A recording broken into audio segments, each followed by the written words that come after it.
I worked from 5:30 in the morning till 10:30 at night, 7 days a week for 3 years. My goal was always to retire by the time I was 50.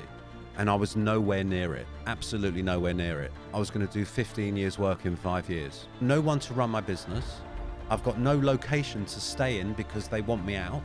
Actually, I'm about to lose everything I've worked for. I'd given up the lease on my building. I'd made my staff redundant, and there was sort of 2 weeks to go, and they pulled out. Whoa. Graeme Godfrey, welcome to the podcast. I just want to say this is the first time we've just moved into this amazing studio here and the team behind us. So you're the first guest of our kind of new season in a proper studio now. So it's really, really good to have you here. Well, thank you for inviting me. It's lovely to be here, especially in this lovely new venue. It's great. All right, we'll see how we go. So, Graeme, I think, as you know, this is a podcast which is really the audience are business owners, founders, entrepreneurs. Mainly those who are kind of growing a business, scaling towards an exit, kind of all the usual ups and downs of business life. So I always like to begin any conversation with understanding your own entrepreneurial background and what's brought you here today. So if you don't mind, go right back to the beginning, if you like. What is, how did you go to uni? Did you start in business? What was your early stage? What did it look like? Well, I didn't go to uni. So I started very, very early. I went to a private school when I was from 7 to 11, and then I went to my local comprehensive, and I did okay. It wasn't a great run being at the local comprehensive. It was quite a difficult time through bullying and things like that. But I managed to get through that, and I didn't get any qualifications. I think my proud fact was that I got 5 U's, which I don't think anyone had ever had before. So what's that? Unspecified? That's unclassified. Yeah, okay. The only 3 qualifications that I got was art, because I was good at art, design and technical studies, and business studies. Okay. That's the one I love the most. And I fell out of that, and I went into a state agency for 5 years. By which time it was 1989 and we had a recession, and there was 15% interest rates, and it was tough. It was really, really tough.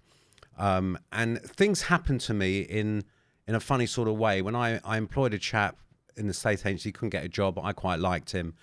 And his dad owned a fashion business. And when I got made redundant in 1989, I needed to pay my mortgage. So I met his dad, and I sold Pierre Cardin jackets out of the back of a van for about 6 months to pay my mortgage. And it just so happened that I'd sold a Pierre Cardin jacket to the chairman of an insurance company. In fact, I sold him a jacket, I sold him a clock radio, I sold him everything. And he said, you should come into insurance. So I found myself 2 weeks later working for a company called General Portfolio as a commission-only financial advisor at the age of 23, with 15% interest rates. No one had any money, and I didn't know what to do with myself, except I had a list of friends and family I had to call. So I was there for 5 years, and actually it was then when I discovered Tony Robbins, and I did a fire walk over white hot coals. I've done that. Have you done that? Yeah. We went to Stockley Park, and I did this fire walk, and we'd spent the whole day training. Nobody wanted to do it, and I said, I'll go first. And there's actually a video of me. I think I was running across. You don't hang around. But I did it. And then I came out of that, and I became an IFA. Right. So similar to what you do. Yeah. And I went into business with a friend of mine. We were in business for 12 years. We had quite a successful business. I didn't love it. I liked it. The thing I liked the most was the relationships that I had. And I always... few things were important to me: my reputation and building strong relationships and friendships. That was sort of key to me. And we had a good run, and we really enjoyed it. But then we decided to go our separate ways, and I merged my business with another firm of advisors, and I didn't really feel that it was the right move, but I did it anyway. And then in 2009, so sort of 20 years later, I was bored. I had some fantastic relationships. I enjoyed the business, but I was just bored and doing the same thing day in, day out. You can't. It's very, very difficult to describe. When you're an entrepreneur, I never wanted to work for anyone. I don't like being told what to do. Even if they're right, I still don't like being told what to do. So I wanted to go my own way, and I decided to go into medical insurance. That was the business I loved the most. It was a relationship-based business, and I decided to open up a company in the next recession in 2009 because I've made the decision based on passion. It took me 20 years to realize that unless you love what you do with a passion, it's not going to be great, especially if you're doing it 14, 15 hours a day. So I started that business, and it was really, really tough. And I moved to an office development, this beautiful office development, and where loads of new businesses were going to be. I thought this would be a great opportunity, but I couldn't really afford it. And I'd sort of done okay through my working life, but I could never really say I did things that I was proud of. And a lot of it was linked to money. So I went to this office development, and they said, they told me the price, and I can't afford that, but where you must have something. And they said, we've got a room where we keep all the rubbish. So I said, let me look at that one. And it was this tiny little sort of triangular office with a little window at the top. And I walked in and I said, I'll take it. And they said, but you can't have it. And I said, please let me have it. So I started my business there with a desk, a phone, a cabinet. I had 2 clients, my mum and my wife's mum. And the photocopy salesman came to see me. And I said, what's the best photocopy you've got? He said, we've got this one. It serves 20 people. I said, I'll take that. And he said, but I don't think we can fit it in. And I said, look, one day I'll have 20 people. I want that photocopier. So I leased the copier, and I ended up in this tiny little room. I mean, there was like marks on the back of the wall where the seat used to rub against the wall because I couldn't, it was Just so you small. and the photocopier in the room. It was terrible. But looking back, it was, it was good. Yeah. And I worked from 5:30 in the morning till 10:30 at night, 7 days a week for 3 years. Wow. I was the first one there, and I was the last one home. Yeah. And then after 3 years, I did the same hours for the next 2 years. The only thing that I committed to was all the parents' evenings for my kids, the ballet classes, and doing that sort of stuff, having time out to do that stuff with my kids. And I was going to, sorry to interrupt you, but I was going to ask you about that, because that, first of all, thanks for sharing that. I love hearing these entrepreneurial stories and journeys, and you've already confirmed that this stuff ain't easy. It's not for the faint-hearted, and it demands huge amounts of commitment, sacrifice, and good old hard work. But it's interesting you say, because I've heard, I've talked to lots of people over the years, and a lot of people have regrets. There is no substitute, as I say, for hard work, but you're always sacrificing something else. If you've got a family, young family, and you got kids, was that something you just decided from an early stage that I'm going to put a shift in, work hard, but I'm going to make sure I attend the school parents' evenings and things? Okay, so the background of it was, when I started that business, I was 42. We just had our 3rd child, and my goal was always to retire by the time I was 50. And I was nowhere near it, absolutely nowhere near it. And I was quite tired, but I decided in my mind that I was going to do 15 years work in 5 years. Okay. And I said to my wife, the next 5 years are going to be tough, and you're going to have to back me, and it's going to be difficult. And I actually built that business and sold it 5.5 years later to my biggest competitor. So I know in business, and after being in business for 20 years, and you'll know this too, if you want to be successful, you've got to pay a price and make a sacrifice. And if you're not prepared to do either of those two, then it's probably not going to happen. Yeah, it's not for you. Take a salaried job, work 9 to 5. No, I mean, look, I suppose my claim to fame is that I haven't had a guaranteed salary since October 1989, which means you've got to be creative. You've got, especially if you've got, a family and kids, and you've got to put food on the table. You've got to come up with ideas. There's no one there to save you. Yeah, I think so. So, all right, that's interesting to take. So, I think the other point that you make there, which is worth commenting on for a bit, is that you were sounds like you were very goal driven. You were target driven. You said, I'm going to retire at 50. So you were very specific but you didn't have enough money to do that. So therefore you had to sort of reverse engineer, come out with a plan.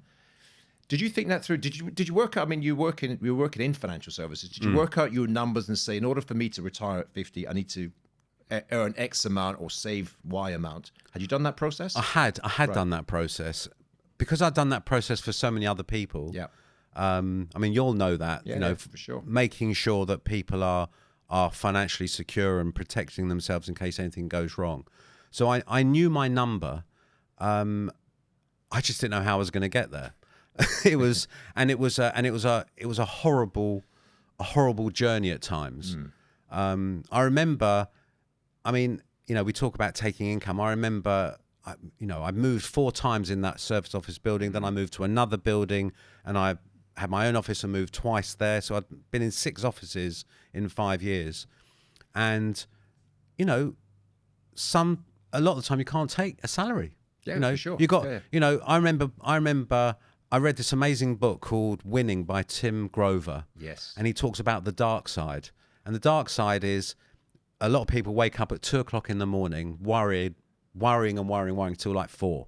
Yeah. And I used to do that all the time. I didn't realize it was the dark side until I read the book. But I used to worry about how I was going to pay my staff. Of course, yeah. I mean, people talk about having a business and, it's like a family. Well, if it's like a family, maybe they can take a salary for a month, and I could get my cash flow back up again. It's not going to happen, though, is it? That's the thing. Well, that's the issue. That's the challenge for founders and business owners. Yeah. You get paid last. And I've been through it in our early days, and I've spoken to a lot of people who have as well. This idea of, I've got payroll on Friday to hit, and we haven't got enough money in the bank right now. How the hell am I going to do it? It doesn't half make you creative, and work out ways for sure.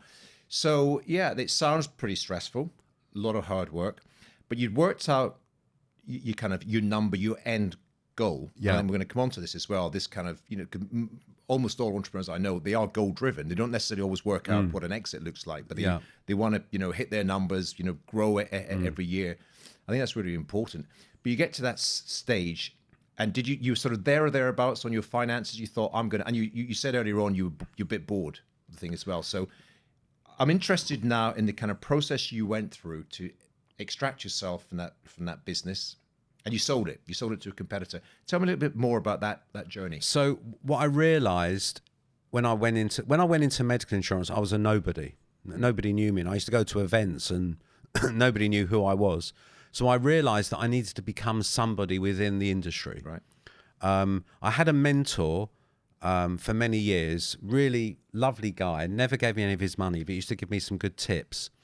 So the first tip he gave me was sell when you don't need to. Yep. Okay.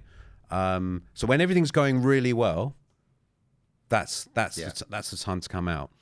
But to become somebody in the industry, I became a treasurer of the medical insurance association called AMI, and I got to know a lot of the big people in the insurance industry, and I became somebody within the industry. And he always said to me, when you sell, there's numbers for when you sell, and there might be multiples, but actually the kudos of taking you out might be worth more than the actual multiple that you get. So the excitement of the company buying you that's going to take you out, eyebrows are raised, and so you need to become someone established within the business, which I did. And then I won. We used to enter health insurance awards, sure. And I entered them every year, and I never won. And then one year we were at the Grosvenor House. There was like 1,000 people there, and I won Health Broker of the Year. And then a few weeks later, I won another award. Right. And people used to say to me, how did you win? I said, I don't know. I mean, I'm just a little broker. Yeah. I don't know how I won, but I won because I was passionate about what I did, and I was doing a really good job. After I won the one at the Grosvenor House, holding my trophy, and we'd had a few drinks, and I was in the loo, and next to me was the chairman of this big company. He said, "How did you win?" I said, "I don't know." And he said, "We want to buy you." And I said, "Well, brilliant." I said, "But I'm not ready yet. but I'll be ready in a couple of years. Okay. So I said, look, come back to me in a couple of years, and I'm in. Yeah. And true to his word, a couple of years later, he contacted me and said, things have really moved on with your business. We love what you're doing. We want to buy you. So he made me an offer, and I refused the offer because my mentor said to me, never accept the first offer. But I got to tell you, when you're offered quite a lot of money and you say no, it's worrying because you don't know whether they're going to come back. For sure. It's a scary moment. Well, it's a game of high stakes poker, isn't it? With all the value you've created over years. And you're right. And then I've known other people as well who the offer didn't come back. Yeah. And they kicked themselves seriously about, I should have taken it. But you don't know. You don't know. But they came back, and it was April time. It was coming into the summer. And I told them my number, and I said, look, I'll do it if you complete in 10 weeks. Okay. And they said, we've never, ever completed anything in 10 weeks. That's fast. That's very fast. But I didn't know at the time how long it takes. So I said, well, that's what I want you to do. And why did you say that as a matter of interest? Did you just sort of make it up, or did you have a particular no, thing because you wanted to do? it was coming up to the summer. You see, when you sell, you can't tell anyone. Right. You can't tell your staff. You know, I had some fantastic people that were working with me, and some of them I promised a year's salary when I sold because I wanted them to be a part of it. And I didn't want to leave them sort of high and dry with nothing to come back to. Sure. And it was at a point, you know, it was April time. I'd been doing it sort of 5.5 years. I was exhausted. And I'd been to see a consultant who said to me, you're suffering from exhaustion. You need to take 3 months off. And I said, I just can't take 3 months off. It's just not. It's not possible. It's not possible. So when that happened, I thought, I don't know what I'm going to do. And literally a few days later, the chairman of the insurance company called me and said, we want to buy you. And it was like, timing. Thank you, God. Right. Yeah. And that was my way out. Right. And I knew I wouldn't last longer than 10 weeks. I just knew I wasn't going to last. So it went through, but the whole process of it is horrendous. I'm going to ask you that in a second. You said a couple of things there that really sort of sparked my thoughts. One is, and again, a lot of people listening and watching to this being business owners, and some are about to sell, some are years and years away from selling. But I think a really useful point you said is this idea of get well known in your sector, your industry, whatever it is, by whatever means. Enter awards, publish things, sit on boards and committees and what have you, so people know you. So there's a little bit of kudos as well. No one's going to buy a crap business, but if you've got a solid business, plus it's quite a feather in the cap of the acquirer, it probably, you know, it's not going to double your value, but it doesn't, you know, it'll probably provide a bit of an uplift in the right circumstances to a valuation, and it's attractive to them. And looking at multiples and the rest of it, they still need to stack up, but it's not the be all and end all, because it's quite attractive. And I've heard other people talk about that as well. That's something you did intentionally. Look, I had, you know, we got to, it was about 9 weeks and they're supposed to exchange and they hadn't. Right. And then in the budget, it came out that insurance premium tax was going up to 9% at the time. Right. Which was a real negative for your business. It's a real negative in that moment. Yeah. Now, I'd got to a point where I'd given up the lease on my building. Yeah. I'd made my staff redundant, and there was sort of 2 weeks to go, and they pulled out. Whoa. So now I'm in a situation where I've got no business. I've got no one to run my business. I've got no location to stay in because they want me out. And actually, I'm about to lose everything I've worked for. Wow. So that was the moment where I think when you're an entrepreneur, that's when you need to dig the deepest you can possibly dig in order to get your emotional state of mind into the right place in order to finalize matters.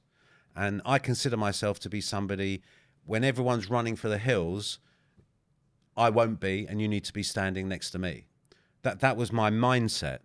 So I literally didn't sleep for a week. I was going to say that right now, you take yourself back to those days. I mean, it's that, you know, stating the obvious, but how did you feel? I mean, what the hell was going on? That just sounds you are in some ways, you know, a couple of weeks away from achieving everything you've set out to achieve, and at the same time, you're about to lose everything. Okay. The story behind it is this: is that when I was growing up as a young boy, I lived in a house of worriers, and that made me a worrier.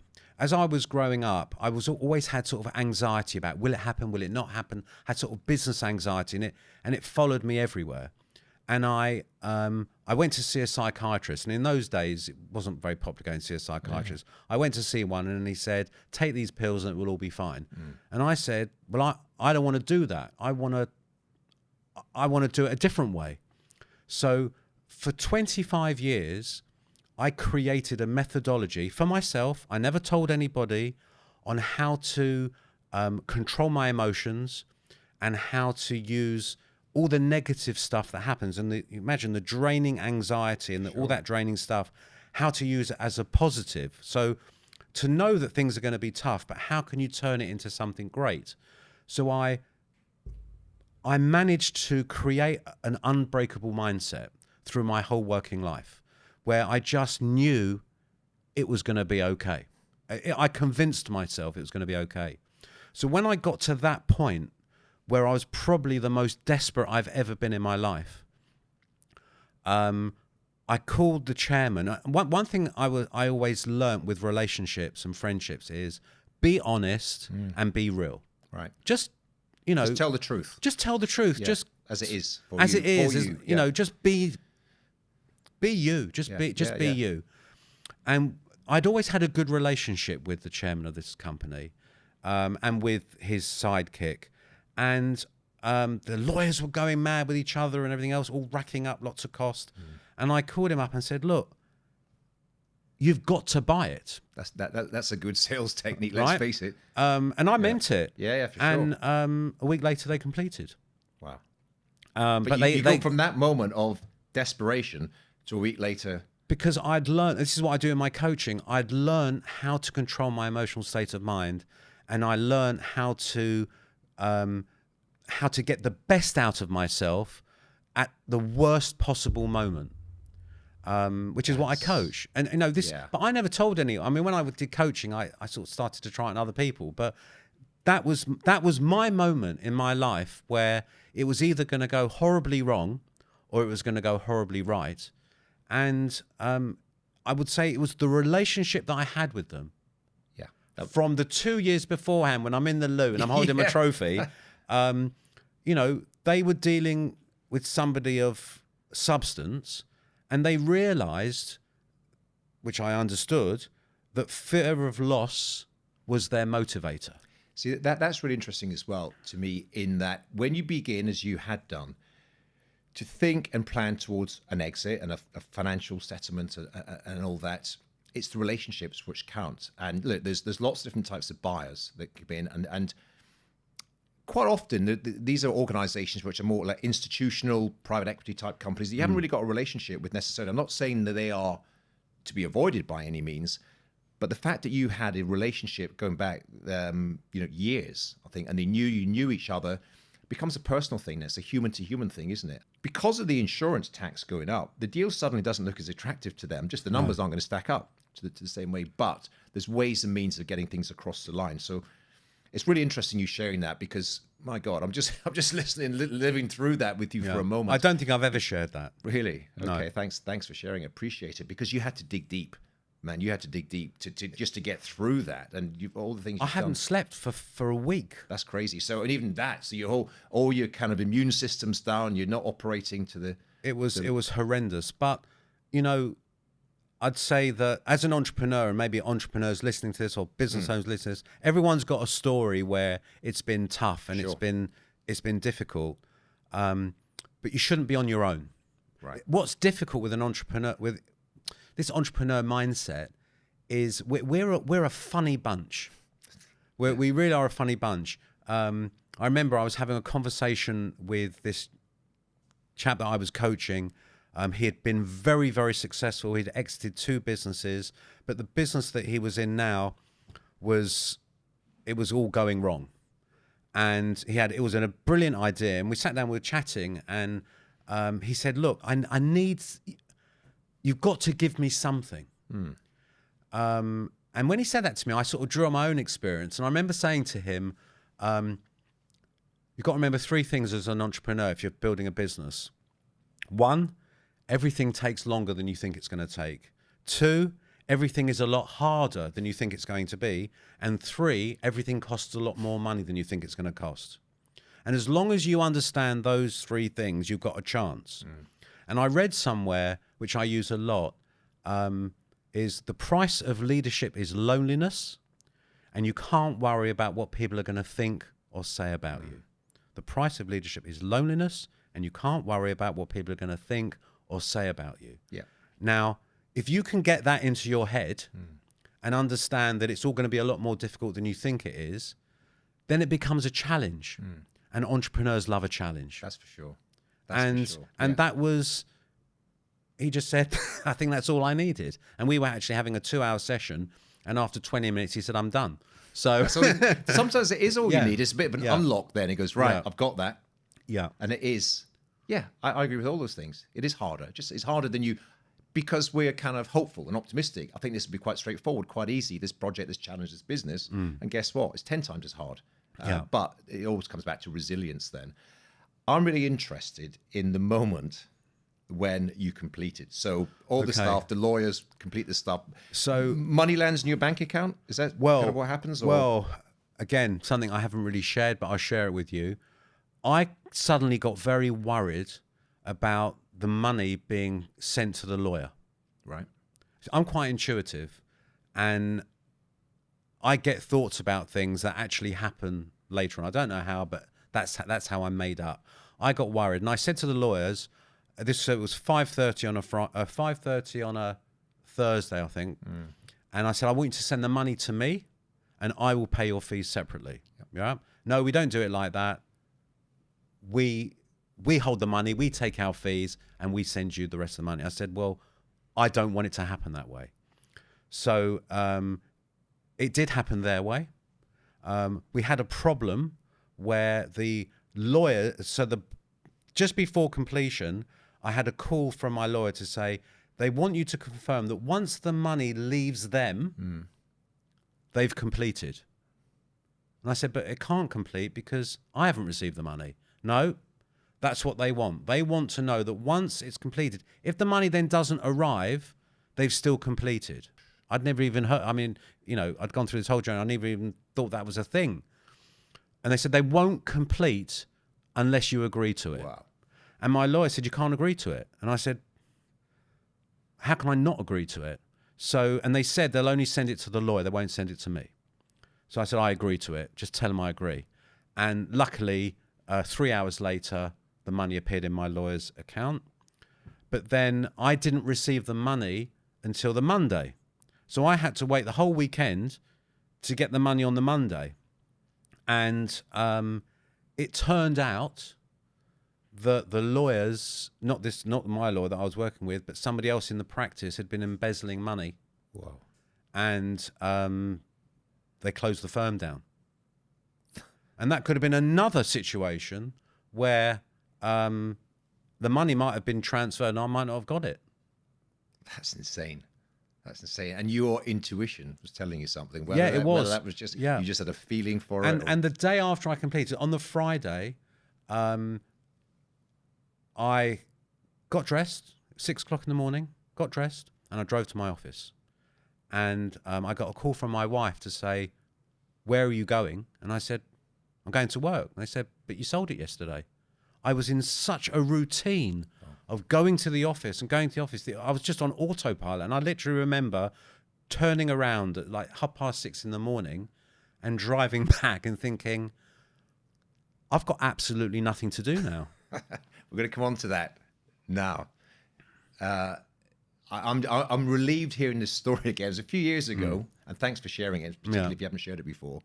Very, very interesting. And this is the thing as well. This is obviously the first time you've done this, and no one knows this stuff until you've done it. And contracts and lawyers and money being sent via other lawyers and bank accounts and all the rest of it. So you even that after everything you've gone through at the kind of very, very last hurdle, there was still potentially a glitch. Yeah. So that's really, really helpful for people listening to this. So the money lands on Monday.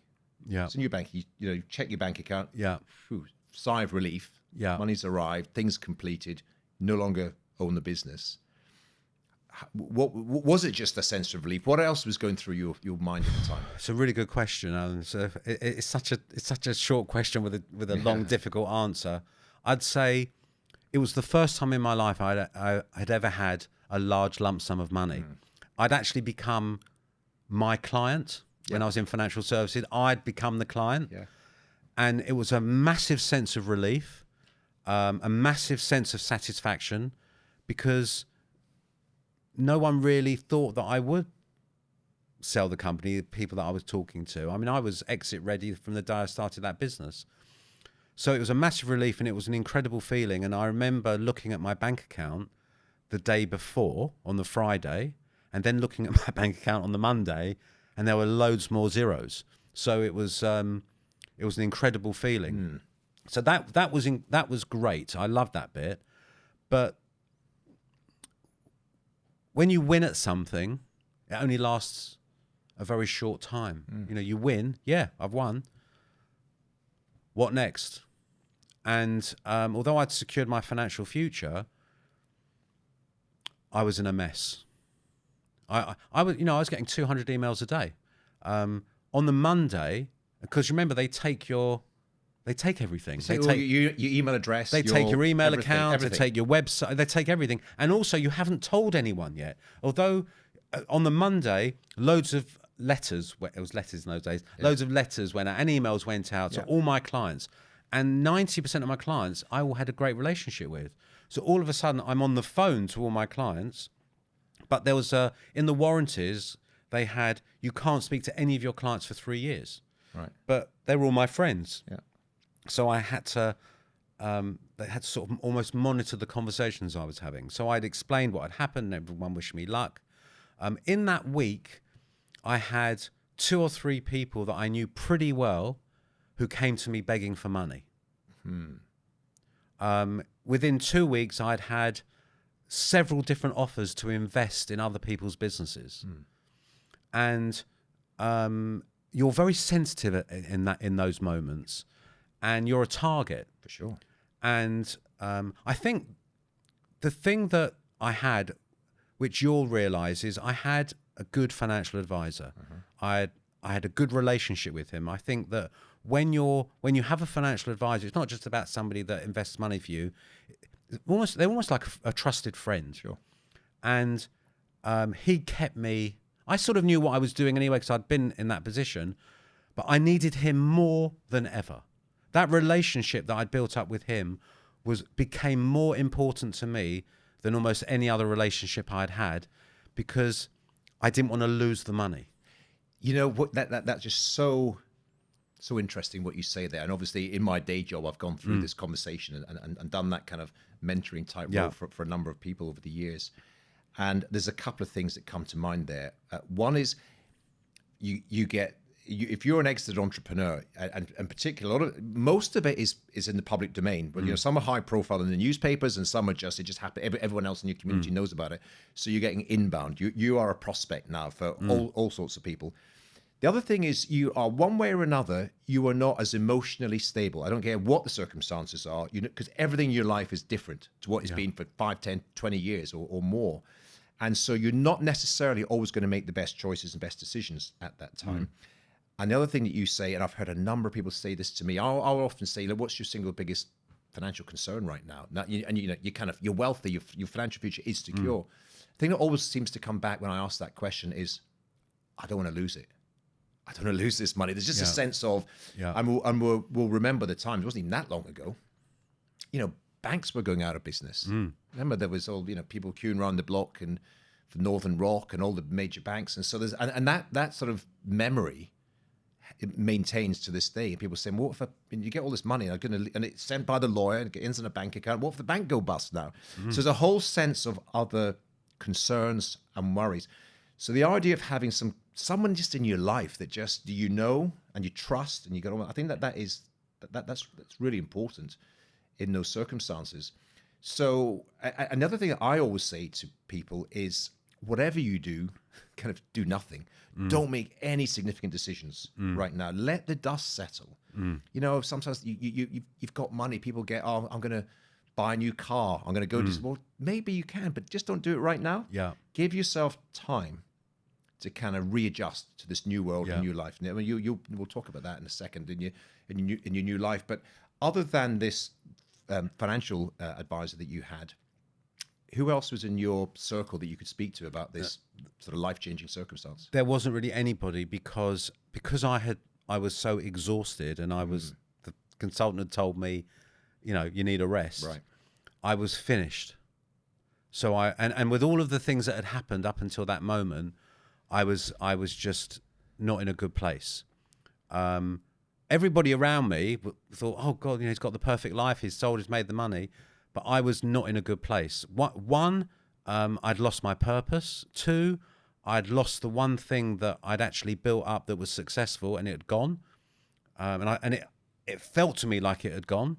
I didn't have the same relationships anymore with those people. I wasn't going to networking lunches. I had absolutely nothing to do.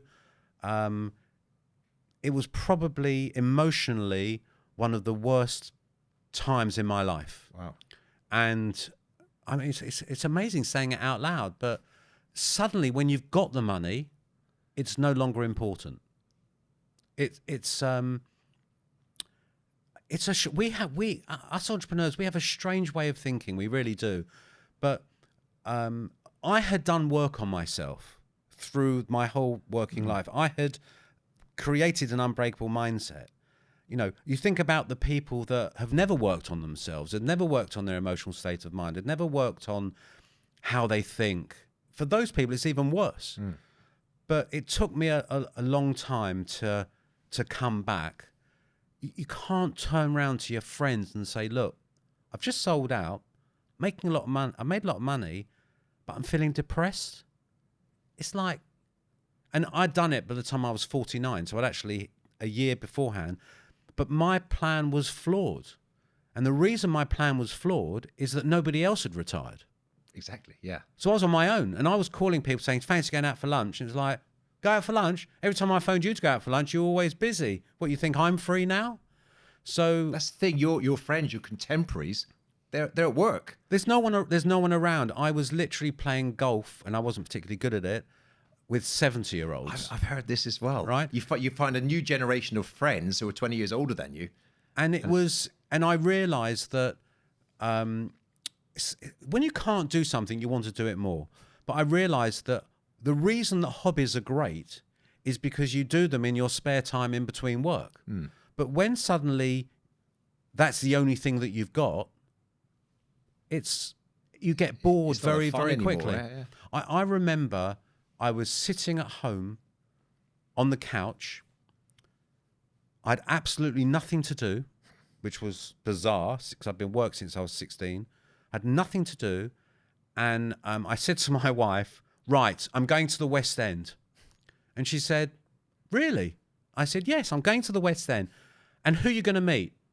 I said, I've got nobody to meet, but I might meet somebody on the off chance, right? Okay. But I've just got to get out of here. I've just got to get out of here.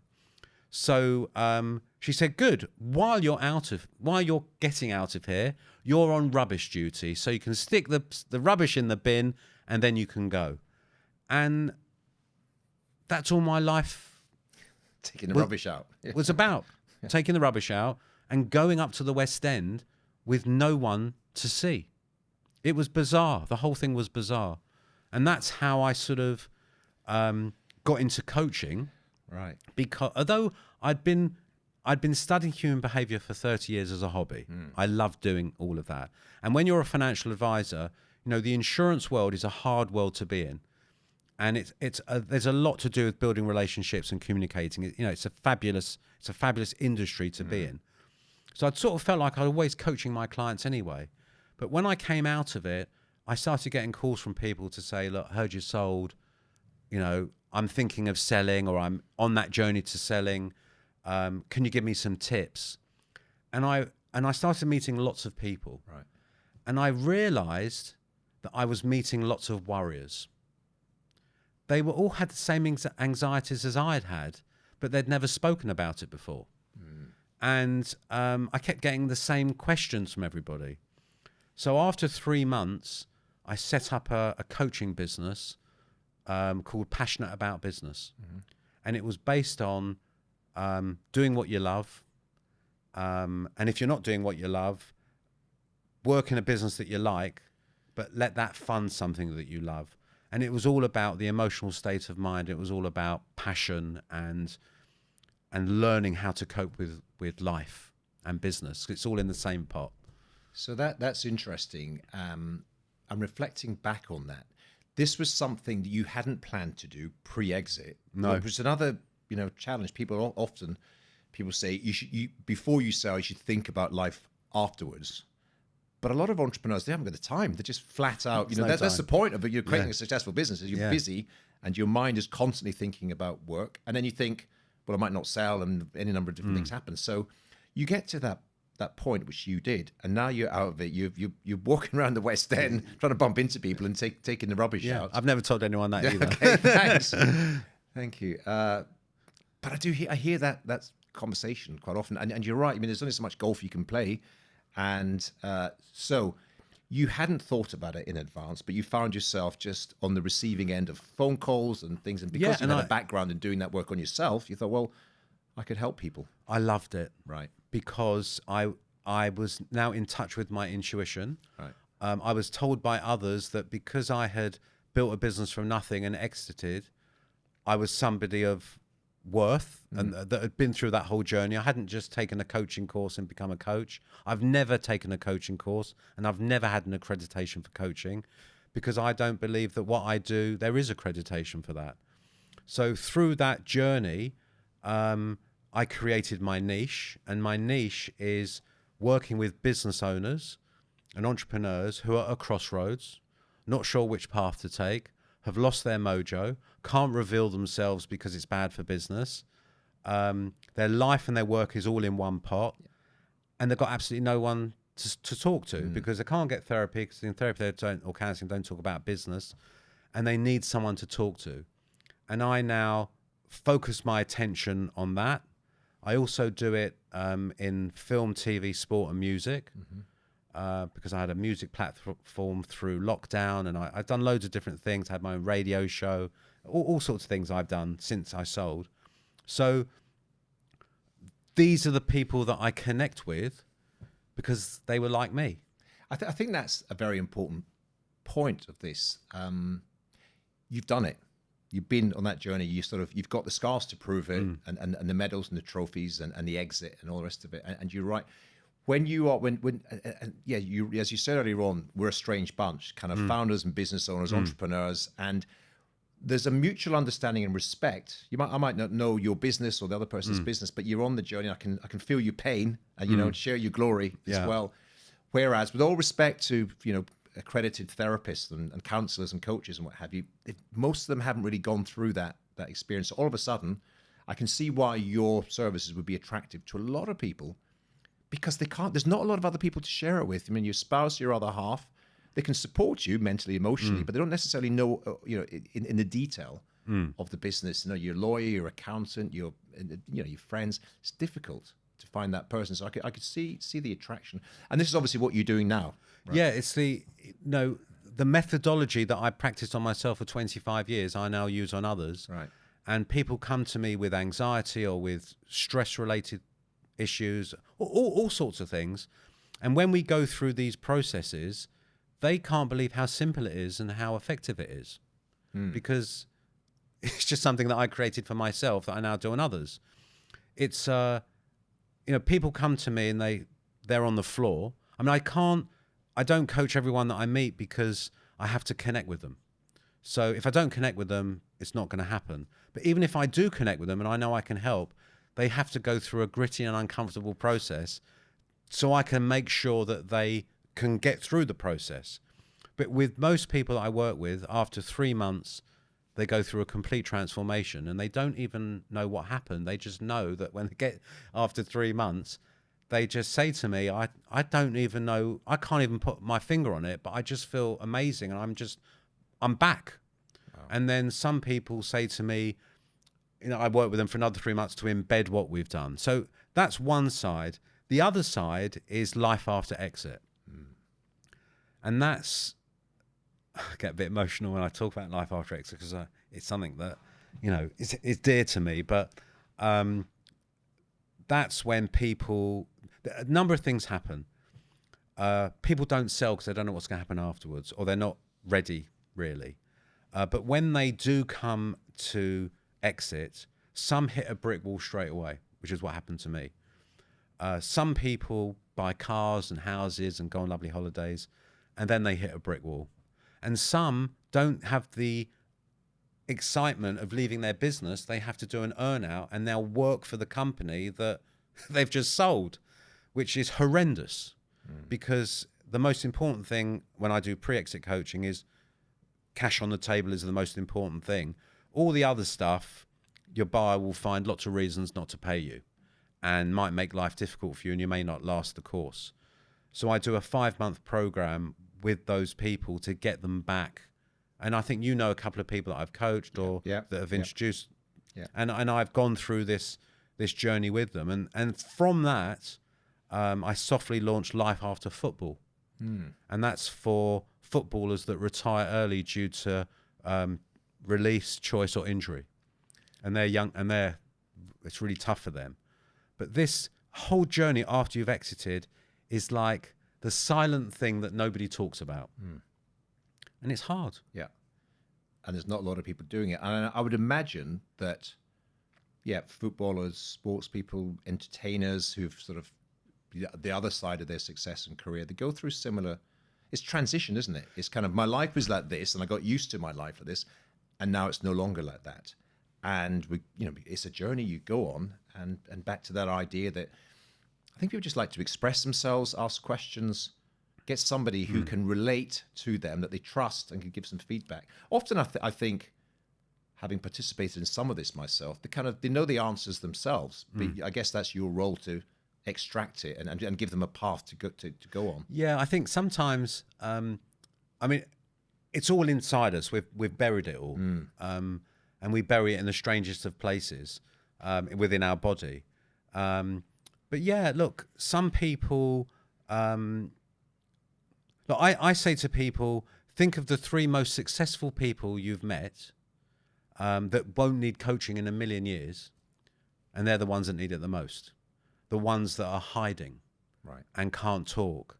And I've got a talent of, if I've connected with somebody and we end up working together, of bringing it out of them. Now, what they say in coaching is bring it out of the person and they'll own it. But real life coaching isn't really like that. It's, some people just say, look, just tell me what I need to do and I'll do it. And when you've been in business a long time like I have, you know what to do. And you don't have to have a 2-hour conversation about bringing it out. But sometimes you do.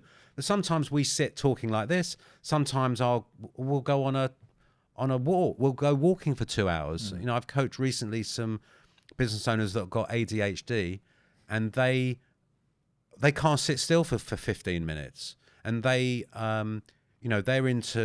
need processes and routine, and then they go into chaos. Yeah. And they're not quite sure how to come out of the chaos to get back into the routines and the process. But once they understand a little bit more about themselves, and they connect with their authentic self, and they start to understand who they are, then it becomes clear that the stuff that I do is it's mindset based. It's understanding your brain and how it works and how your mind works, and just educating people about who they are and who they should be. And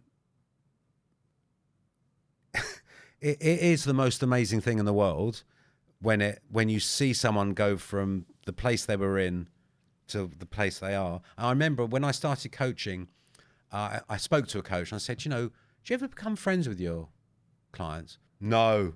never become friends with my clients. I think I've become a friend with every single person I've ever coached. Right. Yeah. Because they've shared things with me that they wouldn't share with anyone else. And sometimes I've shared things with them that I've never told anyone, as I've shared things on here that I've never told anyone, which, is it a good thing or not? Do you know what? It came out, so I shared it. But appreciate it. Let me ask you something about that, to give some sort of practical advice, feedback.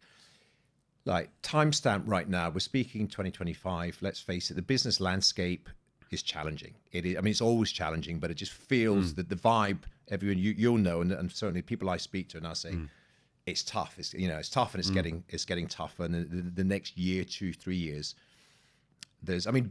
entrepreneurs are always born optimists, but let's face it, there's some headwinds.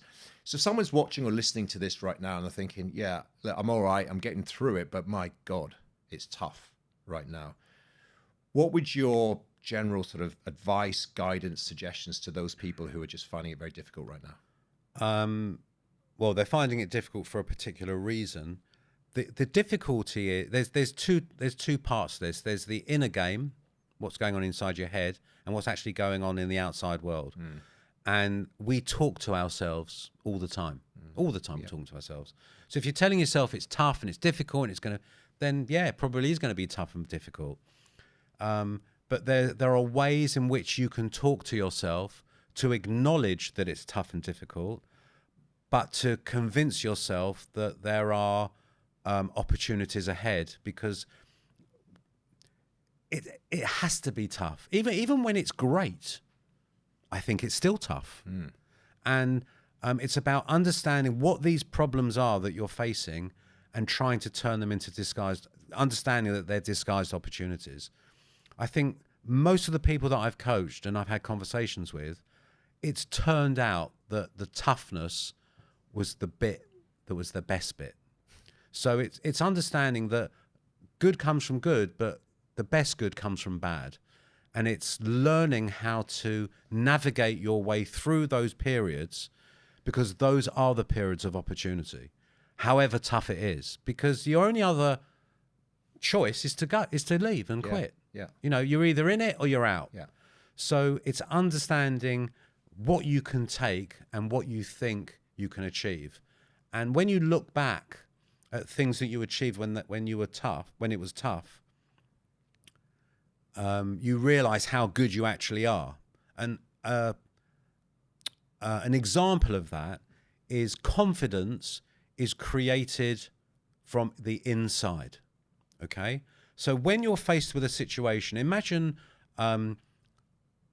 fear is a person, and confidence is a person, and anxiety is a person. When something bad happens or there's a problem, fear enters the room. Always worry enters the room. Anxiety enters the room. High levels of uncertainty with a catastrophic end. Fear of failure, worry. These people, if these emotions would enter the room. Do you know the difference between bravery and courage? Tell me. So bravery is you're faced with a difficult situation, but you're not scared and you just do it anyway. But courage is overcoming a fear and doing it anyway. So when you understand progress, mindset, and success, what you've got to understand is that when fear enters the room, fear is not saying to you, I'm going to make you fail. I'm here to destroy you. What fear is saying to you is, create the courage to overcome me and everything will be okay. But we've been taught in the negative world we live in that fear is there to destroy us. But fear is there to create courage. When we create courage, we create resilience. When you overcome something with courage, you create certainty. You start to realize that you can do things that you didn't think you could do. When you create certainty, you lose draining anxiety, because draining anxiety is high levels of uncertainty with a catastrophic end.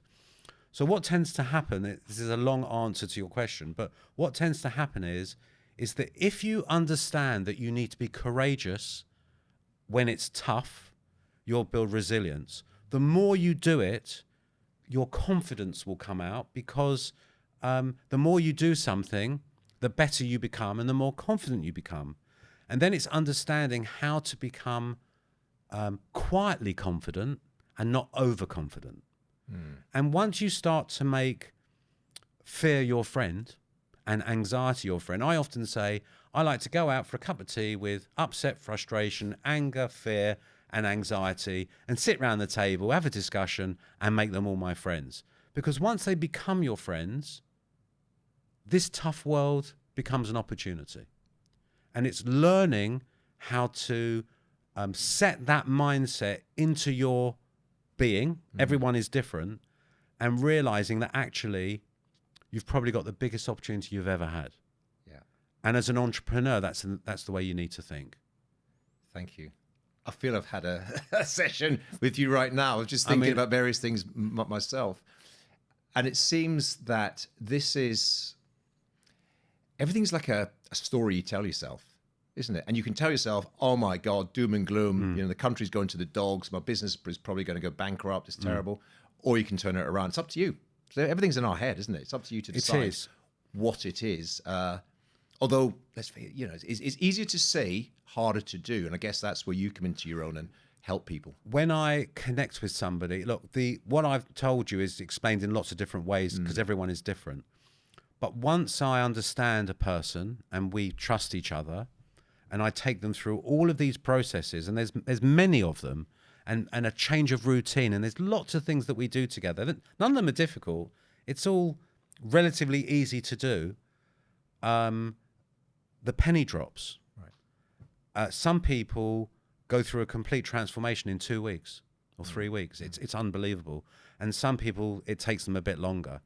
But once so the people listening can't see this, but I suppose if you're watching it, I say this, you can either be this far away, or that far away. Do you know which one it is? No. It's this one, because that's what's between your fingers. Everything that goes on here is the control center for everything. Once you can learn how to control this, you've got a chance. And the thing is you can't control anything in the world. You can influence things, but the only thing that you can control are your thoughts, and they are the hardest things to control.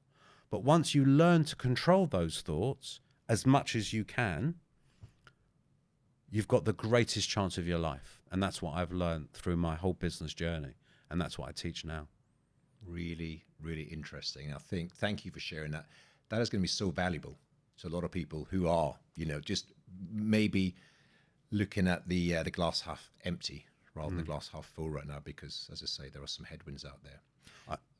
I've got a great analogy for that. Yeah, please. So are you a glass half empty person?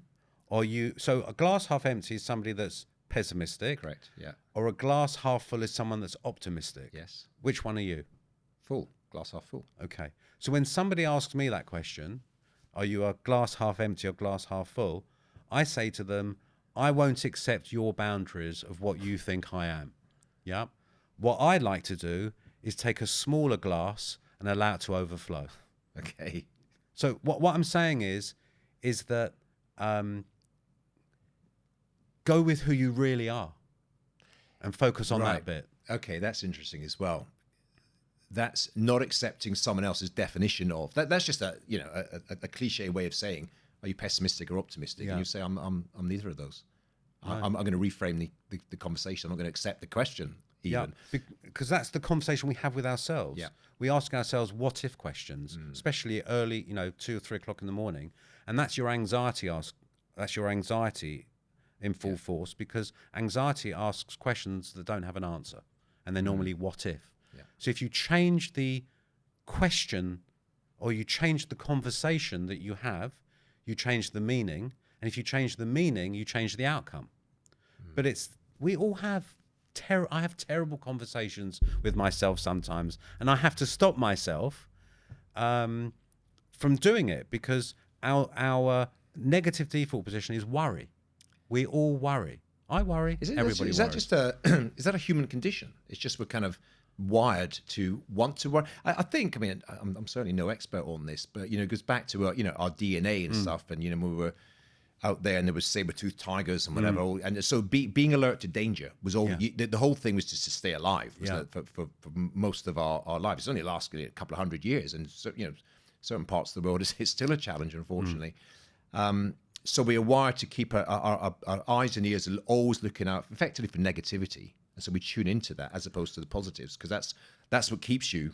Keeps you going. Wired. We're wired So for that. let's say, for instance, you discovered a lump on your neck. Yeah. Right. Yeah, What would you think? Yeah, immediately. I know what I am. I'm immediately thinking, it's probably cancer. I might I'm going to die. Yeah. Right. So that's high levels of uncertainty, catastrophic end. That is what we all do. Right. Yeah. And then you think, well, anything better than the worst is okay. Right. That's how we all think. That's how everybody thinks. The way I've trained myself to think with the habits that I've created is, if I had a lump on my neck, I'd say, okay, what's the best possible outcome? And anything worse than the best possible outcome is still great, because there's a mindset that you need to create, which I'll share with you. And it's about being open to the outcome, but not attached to it. So we are all in business. We got to do this. We got to do that. It's got to come in by this time. That's got to happen. That's got to happen. All creates uncertainty and anxiety because we're attached to the outcome. But if you can be, most high performance athletes are open to the outcome, but they're not attached to it. So if I'm coaching an athlete who's going to be in a 100-meter race, what are they thinking about the most? Well, winning. Winning, Yeah. right? But if they think about winning, what's the next thing they're thinking about the most? Not winning. Not winning. Yeah. Right? So they're in this, I want to win, but I might not win. Okay? They're not relaxed. Whereas if they're open to the outcome but not attached to it, if they're open to the outcome of running the best race they've ever run in their lives, the likelihood is they'll win. Right. So it's about, if you're not attached to the outcome, this is part of a high performance mindset that I coach. If you're open to the outcome but you're not attached to it, it allows you to be you. It allows you to be calm. It allows you to do everything you possibly can to make sure that the outcome is what you wish it to be, but you're not attached to it.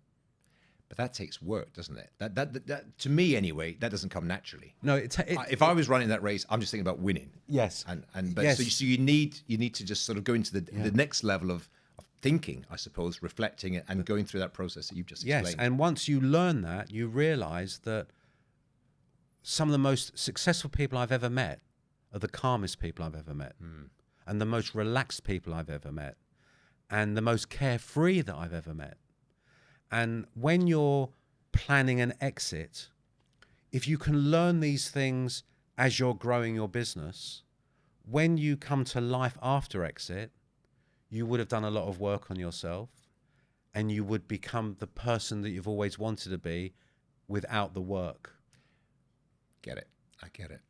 So let's just spend a couple of moments on that, because you do pre-exit advice and coaching as well. So again, someone listening, watching this right now, who's thinking, I'm kind of like a lot of people I speak to, everyone's 3 to 5 years away. When you're selling, 3 to 5 years from now. Yeah. So someone who's in there, but they're getting a bit more serious and they're thinking, I need to get out within 2, 3 years. What are the kind of, at least the headline things they ought to be thinking, doing, understanding? Okay. So I created something called Warrior or Warrior. You become what you focus on. Because what happens is the closer you get to your target, the more worrying it becomes. Because it's not guaranteed, and that you don't know what's going to happen. And also for people that are older and moving closer to retirement, they've got less time. Right. So they can't make a mistake. They can't. So what happens is when people are becoming more successful and growing businesses, they realize they have more to lose. So when you're building a business, it'll be fine. But suddenly when you're really there, having more to lose is worse. Yeah. Because if it all goes wrong, you haven't got the time to fix it. So I do this Warrior or Warrior where people go from warrior to warrior at 20 times a day, 20 times a week. 1 minute everything's fantastic, and the next minute you're worried as hell. Sure. So I would say, from a mindset point of view, it's learning how to focus on what you want and not focus on what you don't want. and to understand who you are as an individual and the way that you think. That's number one. Number two, you're either all in or you're all out. There's no plan B. Plan B is the worst. So if you're building a business and you want to get to an exit, you need to speak to maybe exit-ready coaches. You need to really, really understand the legalities of what you're doing. You've got to really understand who your buyer might be, and getting your business ready to the point that when an offer comes in, you can deliver all the information that they require. The worst thing for people that are buying companies are they're interested in the business, and then it takes the founder or their team 2 months to issue all the information. Yeah. It's done. It's finished by then. So you've got to really put yourself in the eyes of the buyer and what that buyer needs.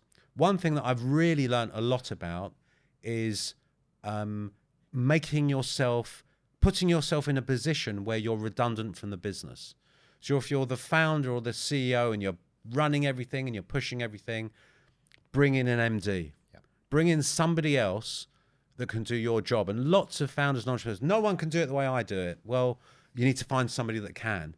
You've got to try and ease yourself out of the business. So either you're on the board or you're the chairman. So when they buy the business, there's no earn out, or there's a very limited earn out. You can just go because you're not required for the day-to-day. You need to go. You need to lose the ego. And to realize that this 2 years or 3 years, whatever, this is your chance. And you don't have, you can't get it wrong.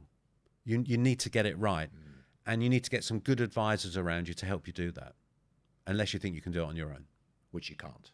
Bottom line, you can't. You can try, but it's the stakes are too high, I think, for this. Yeah.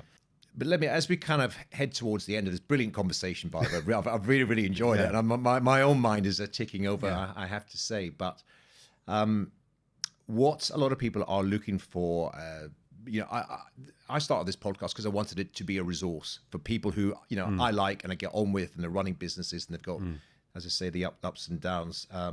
A lot of us are readers, and we consume, or we listen to podcasts or watch YouTube or whatever. Other than your own materials, do you have any thoughts about resources, good books, anything that people can go? Yeah, I've read loads of books. Okay. I suppose some good books that spring to mind are Who Moved My Cheese, which is about change. It's a lovely little book. It's only about 100 pages, very easy to read or listen to. The Go-Giver by Bob Berg and John Mann. I had the privilege of meeting Bob Berg, which was great. I would say Tuesdays with Maury. I know that one. Do you know that one? Brilliant. Absolutely. Yeah. I mean, I'm laughing at one point, then I'm crying at the next. Yeah. Absolutely brilliant. I think the other one there were two others. The Inner Game of Tennis. You can also get the Inner Game of Golf and the Inner Game of Music. I'll go for the Inner Game of Tennis. It's about the inner game and the outer game, and self one and self two, and the ego. It was written in 1974. It's amazing. The first 40 pages are a bit of a hard read, but you want to try and get through those. And the other stunning one is, which I mentioned earlier, Winning by Tim Grover. Yes. He coached Michael Jordan. It's so gritty. The dark side's in that book. It's a really gritty list. It's a good audio book, I'd say, to listen to. Okay. It's fabulous. Right. It's fabulous. So I think if you can go through those, there'll be something for everyone. Right. In that group of books. Brilliant. That's really helpful. So again, we'll put links so people can find them as well, and to your website. As we bring this conversation, I could have chat to you for hours, and hopefully we'll get a chance to have anher conversation later on in this podcast series. But I think the question that I ask everyone who's kind enough to come on this podcast, and I think you are well qualified to answer this. It's around the concept of wealth, but what I call true wealth, because wealth means different things to different people, right? Based on your own personal journey, your own experiences, and all this sort of advice and coaching that you've been doing over the years, what's your personal definition of true wealth? Wow, what a question. I think we're told that you can't buy time, but I think with true wealth you can. I think when life is tough and you've got little resources and little money, and time is always against you, nothing ever happens when you want it to happen. But I think when you've got true wealth, it buys you options and freedom, and you can do what you want. So having the time to do what you need to do, I think, is one of your greatest assets. For me personally, freedom is a big one. But I love work. So for me, it means, I would say, three things. Freedom, so I can do what I want, when I want, with who I want, within the confines of my family. Control, because I like to be in control of what I'm doing. And security, because I don't want to worry about money. I think that's what it gives me. I think that's a brilliant definition. I really do. Very succinct and spot on. I think I personally would relate to that and agree with it. So just want to say, Graeme, again, thank you so much. Thanks for coming in. Thanks for being in our new studio. It's been fun. It's been a lot of fun. I've really enjoyed the conversation. Is the best way for people to get in touch with you via the website that we'll put a link Yeah, on? the website, or they can connect with me on LinkedIn. Right. Probably those two are the best. Brilliant. All right. For now, thank you very much. Thank you. Amazing. Really appreciate it. Very enjoyable.